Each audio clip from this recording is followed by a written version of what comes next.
Okay.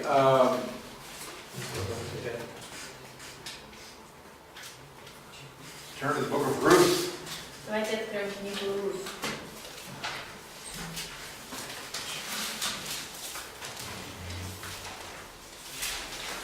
In verse 1, it came to pass in the days when the judges ruled. Первый стих, прочитайте, кто открыл. Дни, когда правили судьи,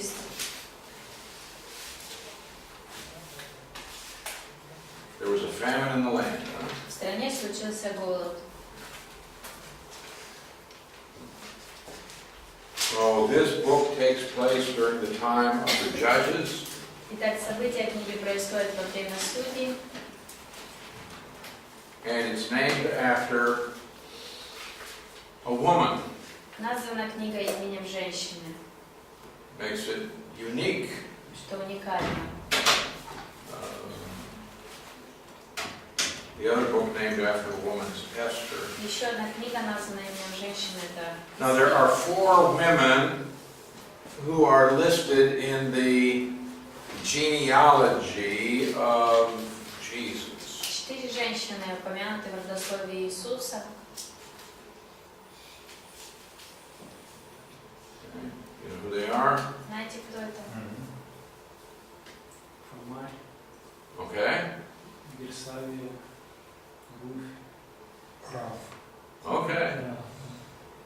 So we find Tamar, Так, мы находим Фомарь, Gentile, язычницу, Rahab, Раав, Gentile, язычница, Ruth, Руф, a Gentile. язычница, Now Bathsheba, Версавия, we're not told, нам не сказано.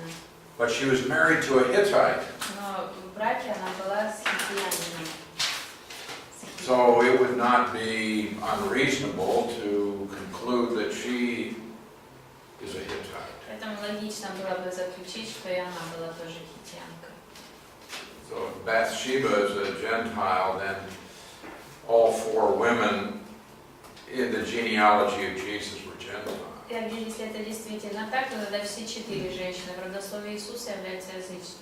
So this becomes an excellent example of the grace of God. И тогда это становится прекрасным примером благодати Божией.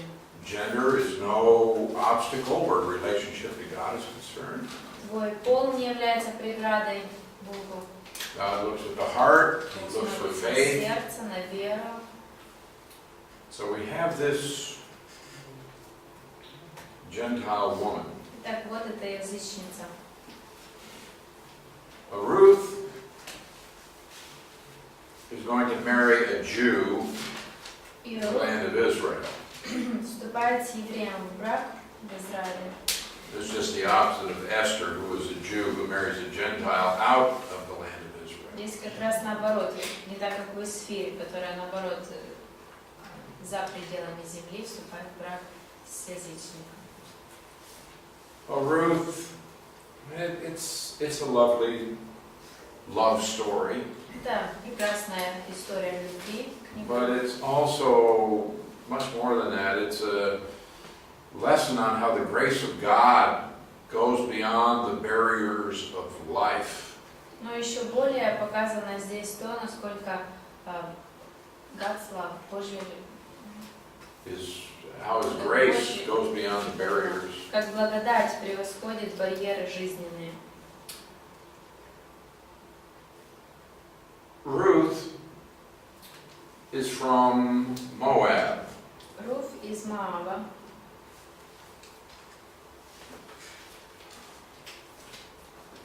Okay, in verse 1, В первом стихе a certain man of Bethlehem, Judah, один человек из Вифлеема в Иудее went to sojourn in the country of Moab. отправился жить в страну Моаб He and his wife and his 2 sons. со своей женой и 2 сыновьями. So they're going to leave the land. Как они собираются уйти с земли своей? And good things do not happen when Jews are out of the land. Когда евреи уходят со своей земли, хорошего с ними не происходит. There's a famine, Был голод, in the house of bread. В доме хлеба. Bethlehem means the house of bread, Вифлеем, вот что означает это слово. but there's a famine here. Но голод. And so this man does not trust the Lord to provide for him in Bethlehem, and so he goes to this Gentile land to the east of the Jordan. Итак, когда человек не верит, что Бог обеспечит его необходимым в Вифлееме, он отправляется на восток от Иордана. The man's name was Elimelech. Звали этого человека Элимелех, His wife was Naomi, жену его звали Наиминь, and his sons are named Mahlon and Chilion. а сыновей Махлон и Хилион. Now Mahlon means sick, Махлон означает больной, and Chilion means pining. You know what it means to pine? Oh, I just want something that, oh, I wish I were back home. а Хилион означает, что ты или жалуешься, или ноешь о чем-то.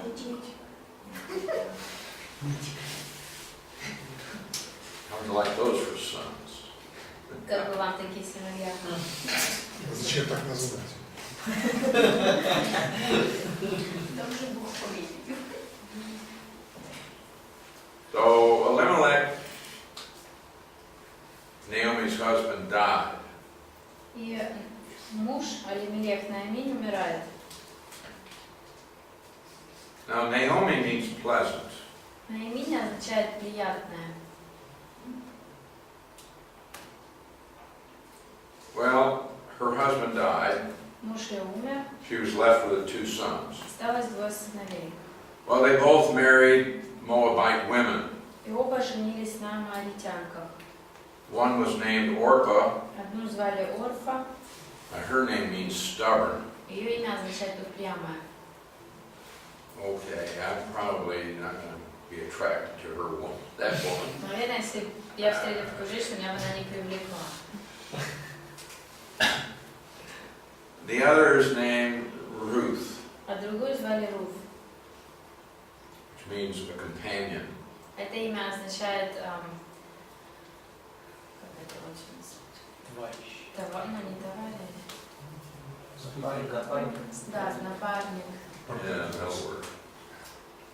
It says they lived there about 10 years, Сказано, 10 лет примерно они прожили. and then two sons died. Умерли два эти сына. Now you have three widows, Теперь три вдовы. Naomi, Наиминь, Orpah, and Ruth. Орфа и Руф. And Naomi gets word that now they have bread back in the land of Judah. Наиминь слышит о том, что опять появился хлеб в Иудее So she decides she's going to go back home. и решает вернуться домой. And so she tells her daughters-in-law, well, go back to your own house and live with your mother. И она говорит женам сыновей: возвращайтесь в свои дома, живите, и ваши родители. And so Orpah is going to go back to her mother's house. Орфа вернется в дом своей матери, But Ruth is going to stay with her. а Руф останется с ней.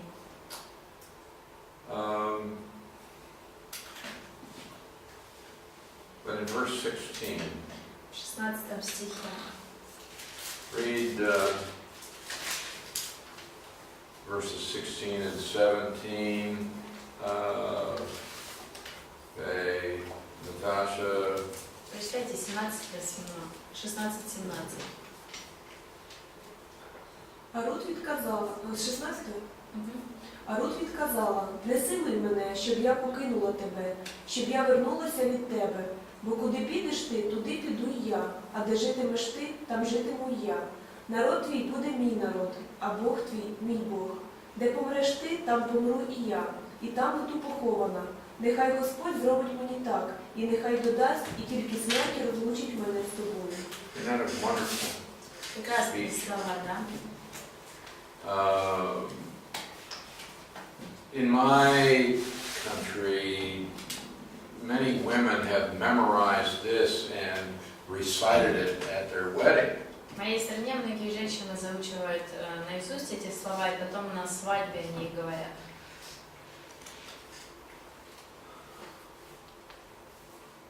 Well, Naomi is saying, God hasn't been very good to me, so you don't want to stay with me. Наоми говорит, Бог не очень добр ко мне, тебе не нужно со мной оставаться. But Ruth said, no, I'm going to stay with you. Но Рут говорит, нет, я останусь с тобой. Wherever you go, I'm going to go. Куда пойдешь ты, туда я пойду. Your people will be my people, Твой народ будет моим and народом. your God will be my God. Твой Бог будет моим Богом. So even though Ruth is a Gentile, Итак, хотя Руфь язычница, she had become a believer in the God of Israel. она стала верующей в Бога Израиля. So Ruth is going to return to Bethlehem with Naomi. И Руфь возвращается в Вифлеем с Наоми. Now the Moabites were a people who descended from Lot. Авитяне — это народ, который произошел от Лота. Who was Lot? Кто Лот?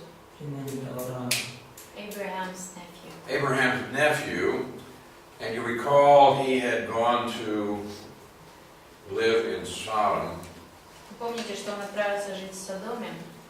God announced judgment on Sodom and Gomorrah. Бог объявил суд над Содомом и Гоморрой. Lot got out of the city just in time with his wife and 2 daughters. Лот успел выбраться из города с женой и с But дочерьми. his wife turned back to look, Жена оглянулась, and God judged her, Бог осудил ее, and she was turned into a pillar of salt. и она превратилась в столб соляной. So Lot is now with his 2 daughters. И теперь Лот остался с дочерьми. And these 2 daughters start thinking, we're never going to get married.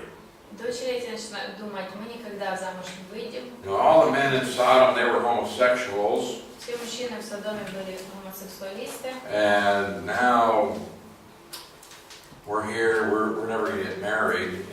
Мы And уже здесь, замуж не выйдем. so they decided that they were going to seduce their father. Они решают соблазнить отца своего. And both of them did. И обе так и сделали. And they both got pregnant. И обе забеременели. And the Moabites were descended from Lot's oldest daughter. Моавитяне — это потомки старшей дочери Лота. So there is a racial barrier for Ruth, but she still becomes a part of God's family through faith. Итак, хотя по расе Руфь для нее является барьером ее раса, но она все равно через веру становится частью So it семьи. doesn't matter what your background, whatever your race is, whatever your gender is, whatever your parents may have done, it doesn't matter. Независимо от твоего происхождения, прошлого, пола, расы, возраста, что родители сделали. Now, the Moabites also worshipped false gods, Также моавитяне поклонялись богам. but Ruth turned her back on the false gods of Moab in order to worship the true God of Israel. Но Руфь отвернулась от поклонения ложным богам, чтобы поклоняться Богу Израиля. And she's a woman, and women were treated very badly in that culture. Она женщина, в этой культуре с женщинами обращались плохо. And yet God welcomes her into the family. Тем не менее, Бог принимает ее в Божьей семье. So,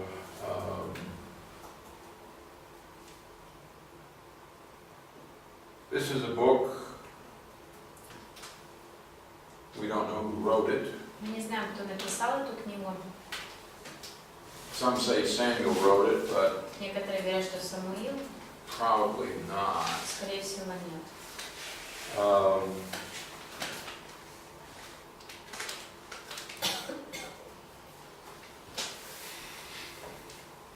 So Ruth is going to go back to Bethlehem with her mother-in-law. Итак, Рут возвратится в Вифлеем со своей, с матерью мужа своего. Now they have no money. Денег у них нет. And it's going to be very difficult for them to live. Им будет очень сложно жить. But Ruth is willing to go to work. Но Рут готова идти работать. Now it says that when they came back to Bethlehem, it was the time of the barley harvest. Когда сказано, когда они пришли в Вифлеем, это было время собирать урожай гречки. Yeah, whatever you got, last verse of chapter 1. Ячмень. Точно, гречка. Now it says that Naomi had an acquaintance of her husband, a man of great wealth.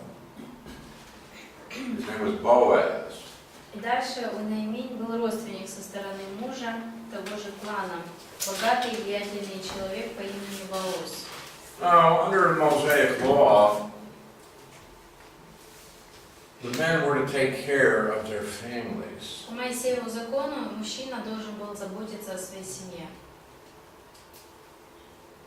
And they had a special arrangement И была система особая, как это происходило. where if a man died Если умирает мужчина, and he didn't have children, и детей нет у него, now his widow is going to be left alone теперь вдова его остается одна,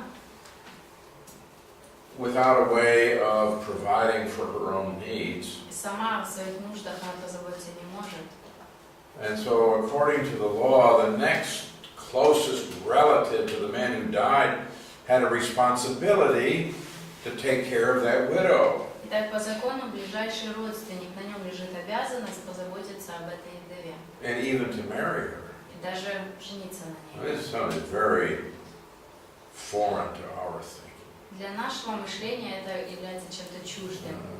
But we'll talk about this in a minute. Но мы обсудим это.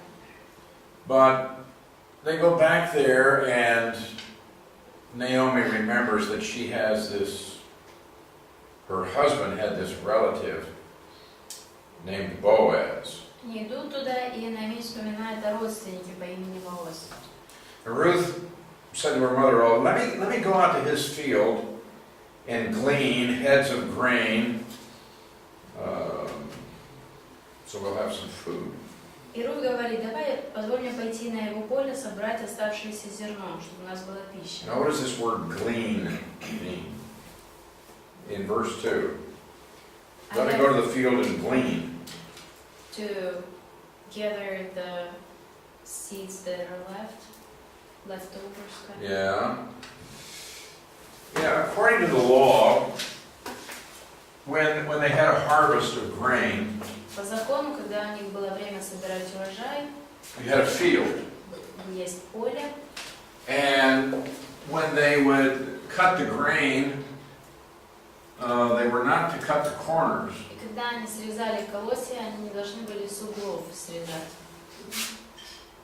They were to let the plants in there remain, Они должны были оставить там растения, so the poor people could come and get food from there. чтобы бедные могли прийти и собрать еду And оттуда. then also they would cut, and the grain would fall, И также, когда они срезали, зерна падали, and then people would come and gather it up into a sheaf and tie it. и люди приходили, собирали, связывали это. But whatever they dropped on the ground, they had to leave it there. Но все, что уже упало на землю, они его не подняли, оно должно было там и остаться. So the poor people could come and pick up a few stalks of wheat or barley, whatever it was. Чтобы бедные могли прийти и забрать остатки, которые там упали или остались вместе. So there would be a little, Это было чуть-чуть, not a lot. немного. Ruth says, let me go see if I can work in this man's field. Давай я пойду посмотрю, смогу ли я работать на поле этого человека. At least we'll get a little bit to eat for a few days. По крайней мере, чуть-чуть, хоть у нас еды будет на несколько дней. So Naomi said, okay. Они говорят, хорошо. In verse 4, Boaz came from Bethlehem and said, Lord be with you. And they said, Lord bless you. Итак, пришел Бооз и приветствовал жнецов, пусть будет с вами Господь, благослови тебя Господь. And Boaz said, whose young woman is this? Он говорит, чья-то молодая женщина. And they said, what's the young Moabite woman who came back with Naomi? Говорят, это та мавитянка, что вернулась из Моаба с Наимини. And she asked very politely, please let me glean. И она попросила очень вежливо, пожалуйста, позволь мне подбирать. So she came and she has continued from morning until now. И так пришла на поле и находилась здесь с утра и до этого времени. She's a hard worker. То есть она усердно работает. So Boaz went out to this girl Бооз отправился к этой девушке. and he says, you'll listen to me, won't you? Говорит, послушай меня, моя дочь. He said, don't go to any other field. Не ходи подбирать на другое поле. You stay close here to my young women. И держись моих служанок. He says, and I have given commands to the young men that they are not to touch you. И я велела своим слугам, то есть молодым людям, не трогать тебя. And part of the problem was that they would be out in these fields working very hard. Проблема была в том, что они работали на полях очень усердно. And a young woman by herself was vulnerable. И для молодой женщины она одна, там для нее это уязвимое место, уязвимое положение. And also because during the harvest, they would just stay out in the field. They wouldn't come in at night. И ночью они не возвращались, если это лето, они оставались на поле. And so a woman by herself was in a dangerous situation. Поэтому если женщина одна, сама по себе, для нее это опасно. But Boaz tells her, you stay with my young women. Ты оставайся с моими And I've служанками. already told the young men, or all the men here, they're not to touch you. И я уже сказала всем слугам моим, So которые he's мужчины, не трогать тебя. He's providing protection for her. То есть он обеспечил ей защиту. And Ruth says, I'm a foreigner. Why are you doing this for me? Руth сказала, я из другой земли, почему ты так заботишься о мне? Verse 11, Boaz said, it's been fully reported to me all you have done for your mother-in-law. Мне рассказали обо всем, что ты сделала для своей свекрови. It says, may the Lord give you a full reward. Пусть Господь воздаст тебе за то, что ты сделала. Now notice verse 12. И 12 стих посмотри. Go ahead. Пусть Господь воздаст тебе за то, что ты сделала, да получишь ты богатую награду от Господа Бога Израиля, к которому ты пришла, чтобы найти прибежище под Его крыльями.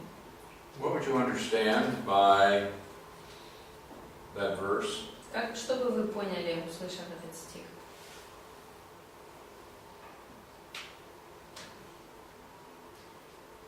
Что он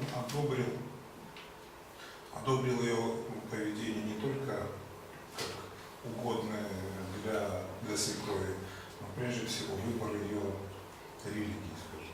He approved not only her behavior as it was pleasing to her mother-in-law, but also in a religious kind of way. Okay. The last half of the verse Последняя половина стиха. says, you have come under the wings of the Lord God of Israel for refuge. Ты пришла, чтобы найти прибежище под Его крыльями, Бога Израиля. What would you understand by that? Как можно понять эту фразу? То, что можно прийти к Богу и найти у Него убежище. That you can come to God and find refuge. Okay.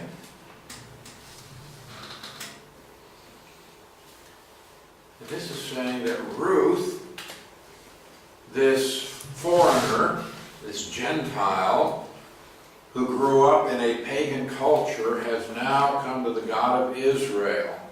И это говорит нам то, что Руфь, которая из чужой земли, где идолопоклонство, пришла теперь к Богу Израиля.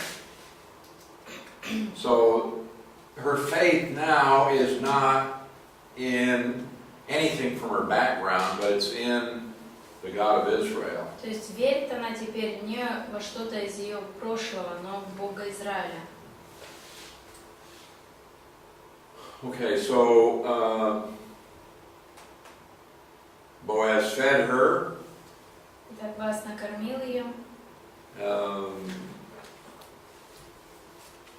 And as she was eating the meal, И когда она кушала, she didn't eat everything, but she was putting some of it away to take home to her mother-in-law. она не все ела, но немного откладывала, чтобы отнести своей свекрови. He says, and let more grain fall to the ground on purpose so that she can gather more. И он даже сказал, что пусть больше падает на землю, чтобы она смогла насобирать больше. So she worked all day Так она работала весь день and got a little bit of grain. и немного получила зерна. But she took it home, Отнесла домой, and so she told Naomi about her experience in the field. рассказала Неемии о том, что произошло на поле. Now Naomi says in verse 20, this man is a relative of ours, one of our near kinsmen. И в 20 стихе Неемия говорит, этот человек с нами в близком родстве. У вас больше в синодальном? Yeah, this is... Нет?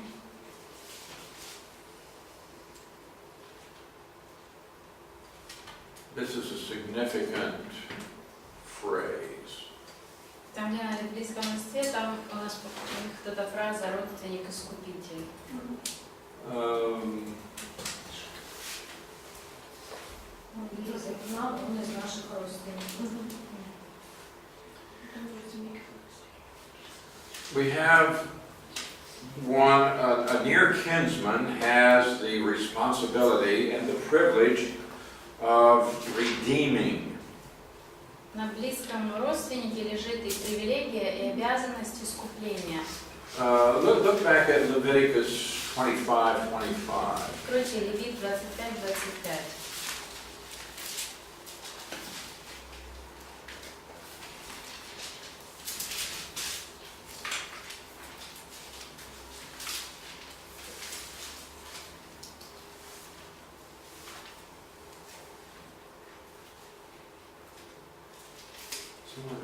Прочтите, пожалуйста.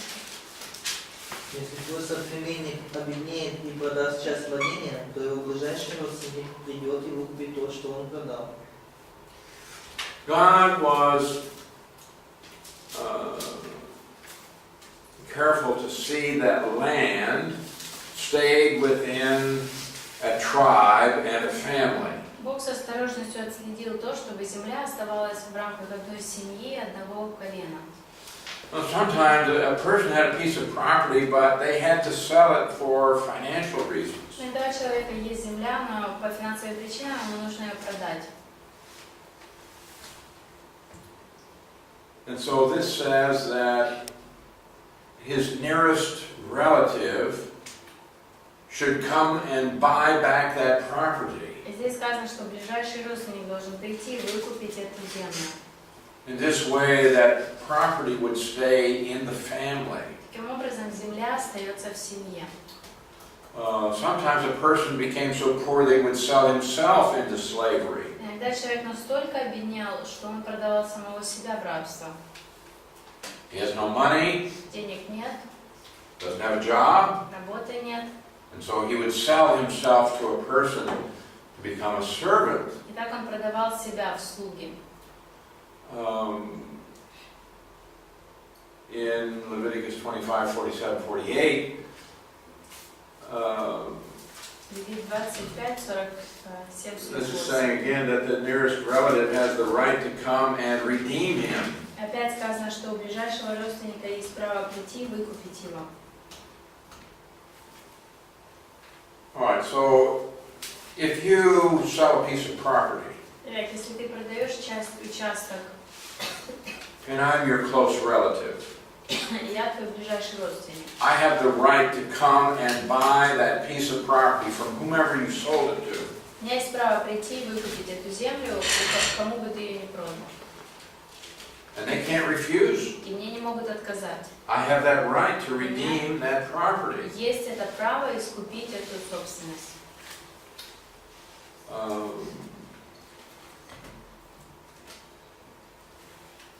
But he must have the right to redeem. He has to be a blood relative. Но человек должен обладать таким правом выкупить. Он должен быть родственником по And the крови. closest relative has the first right. И самый ближайший у него первое право. So there may be two relatives, and they would both like to have that piece of property. Так может быть два родственника, и оба хотели бы себе. But it's the closest relative that has the first right. Но именно ближайший, вернее, первый, кто из них, тот получит право первым. Now, Boaz is a near relative to Naomi's dead husband.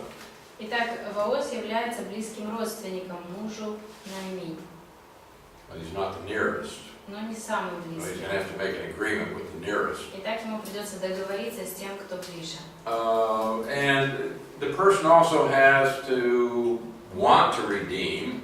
Также сам человек должен хотеть искупить. For example, if you've sold your property Например, если ты продал свою собственность, and I'm your near relative, а я твой ближайший I have the родственник, right to go and buy that property. у меня есть право пойти и выкупить ее. But maybe I don't have the money. Но может мне денег нет. What am I going to do? Что мне тогда делать? Or maybe I don't want to buy it. Может, я не хочу покупать ее. I'd rather spend my money for something else. Может, я хочу деньги на другое что-то потратить. So the Redeemer here has to desire to redeem Так, вот этот искупитель, он должен хотеть искупить and have the ability to do so because he has the money. и быть способным иметь деньги искупить. So Boaz is going to desire to marry Ruth. Вооз захочет жениться на Руфь, But there's going to have to be a redemption here. но должно произойти искупление.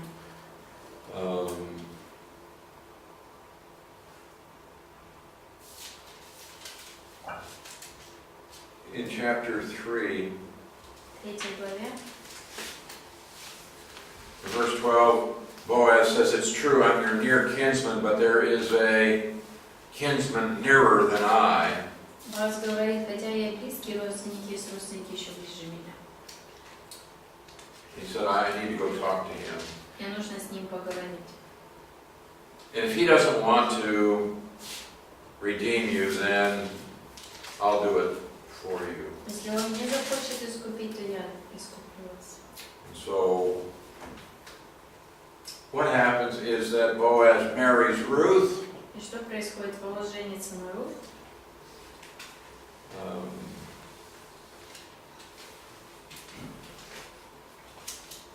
And chapter 4, 4 глава.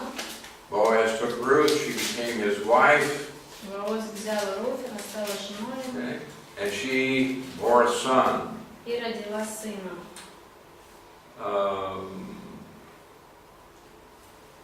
In verse 17, 17 стих. the neighbor women gave him a name.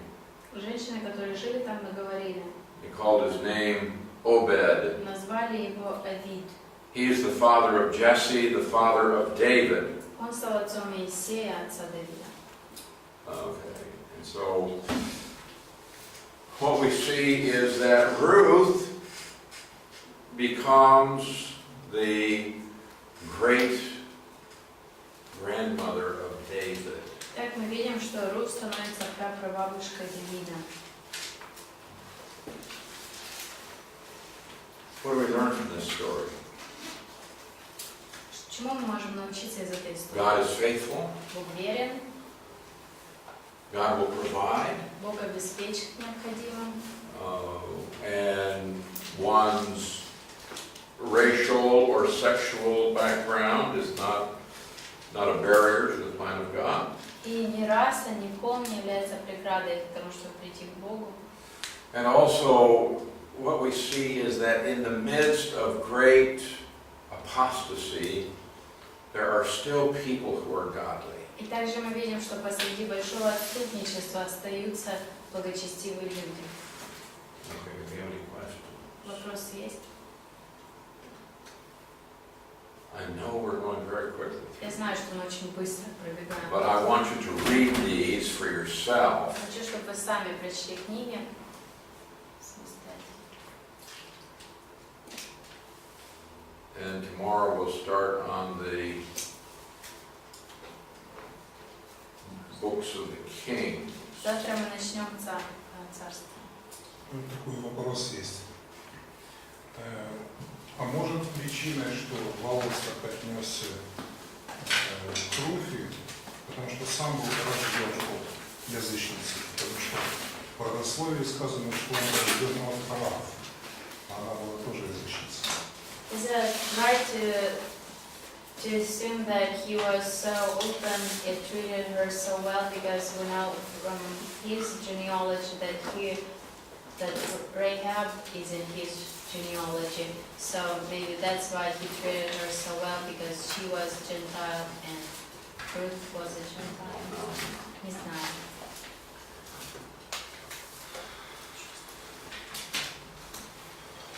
Nobody ever asked you that. Никто не задавал мне такого вопроса раньше. Можно еще вопрос? Вот это вот возлежание у ног ночью, это какой-то символ смирения или ее согласие отдать себя за то, что он сделал с ней близость такую? How to understand the spirit that when she was lying at his feet? Is it a symbol of humility before him, or that she was willing to give herself for what he did for her? Well, I think that she is essentially asking him to marry her. Я думаю, что по сути она просит его выйти, жениться на ней. I want you to take care of me. Я хочу, чтобы ты позаботился I want to come under your cover of protection and Хочу быть provision. под твоим покрытием защиты и обеспечения. So I think that was her way of proposing to him Я думаю, что таким способом она сделала ему предложение. and say, I'm willing. И сказала, я готова. And apparently there was some considerable difference in their ages. Наверное, была какая-то еще разница в возрасте у них. He keeps calling her a young woman. Потому что он продолжает все время называет ее, у меня тут She'd been дочь, married for 10 years. хотя она 10 лет была в браке. So how young would she have been? Так насколько молодой она была? I don't know, 25? 25. But he keeps calling her a young woman, Но все so время называет ее молодой. I don't know how old he was, Дочерью. Не but знаю, сколько ему было. he may have thought that he's too old. Может быть, он думал, что он слишком стар. But I think that she's saying, I'm willing to be your wife. Я думаю, что тем самым она ему показала, что я готова быть твоей женой. Если эту историю воспринимать как иллюстрацию искупления Мессией, можно ли вот этот отрывок воспринимать как добровольное желание принятия этого искупления? If we interpret this whole story as a symbol or similar to the Redeemer Christ, can we say that this part where she was willing to become his wife can be the symbol of our willingness to accept his work for us? Yeah, I think so. Думаю, да. Jesus was willing to redeem us. He had the ability to do so, Иисус и желал искупить нас, и Он мог искупить and He нас. paid the price. И Он выплатил цену необходимую. Yeah. We have to be willing to come to Him. Но нам нужно тоже захотеть прийти к Нему. Okay. All right. Make sure you've done this reading. Закончите чтение, а вот это все вам надо прочитать. All right, Tom, will you pray?